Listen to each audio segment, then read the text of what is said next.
Workout കഴിഞ്ഞതിന് ശേഷം നല്ല കിടിലൻ ചിക്കൻ റോസ്റ്റും ചപ്പാത്തി. അപ്പം ഞാൻ എങ്ങനെയാണ് ഹെൽത്തി ആയിട്ട് ചിക്കൻ റോസ്റ്റ് ഉണ്ടാക്കുക, വളരെ കുറച്ച് എണ്ണയിൽ ഹെൽത്തി ആയിട്ട് എങ്ങനെയാണ് ചിക്കൻ റോസ്റ്റ് ഉണ്ടാക്കുക എന്നാണ് ഇന്ന് പറയാൻ പോകുന്നത്. കണ്ടു നോക്കിയാലോ? വാ.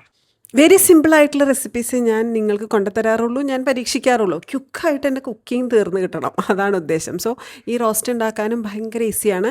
അതിന് വേണ്ടിയിട്ട് ഒരു പാൻ അടുപ്പത്ത് വയ്ക്കുക. റെഡ് ചില്ലീസും ജീരയും പെരിഞ്ജീരകവും രണ്ടും വേണം. മഞ്ഞളും ഗരം മസാലയും ആൻഡ് മല്ലിപ്പൊടിയും കൂടിയിട്ട് ഒന്ന് ഡ്രൈ റോസ്റ്റ് ചെയ്തെടുത്ത് പൊടിച്ച് കറിവേപ്പിലയോട് കൂടി പൊടിച്ചിട്ട് സൈഡിൽ വെച്ചേക്കുക. ഇനി ലെമണും മല്ലിയിലയും ഈ ഒരു പൗഡറും ചിക്കനിൽ നന്നായിട്ട് പിടിപ്പിക്കുക.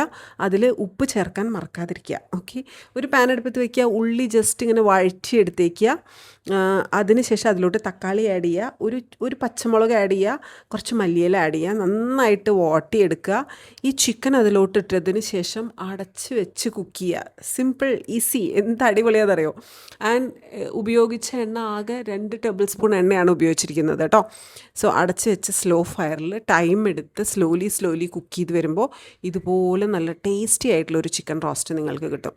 ഇടയ്ക്കിടയ്ക്ക് തുറന്നിട്ട് ഇളക്കി കൊടുക്കുക, കാരണം നമ്മൾ എണ്ണ വളരെ കുറച്ചല്ലേ ഉപയോഗിച്ചിട്ടുള്ളൂ. പക്ഷേ ടേസ്റ്റ് ഇത് കഴിഞ്ഞ് വരുമ്പോൾ വീണ്ടും കുറച്ച് മല്ലിയിലയും കുറച്ച് ലെമണും കൂടിയും സ്ക്വീസ് ചെയ്ത് ചേർക്കാൻ മറക്കരുത്. അപ്പോഴാണ് അതിൻ്റെ റിയൽ ടേസ്റ്റ് കിട്ടുന്നത് കേട്ടോ. ട്രൈ ചെയ്തിട്ട് അഭിപ്രായം പറയൂ, നിങ്ങൾക്ക് എന്തായാലും ഇഷ്ടമാവും.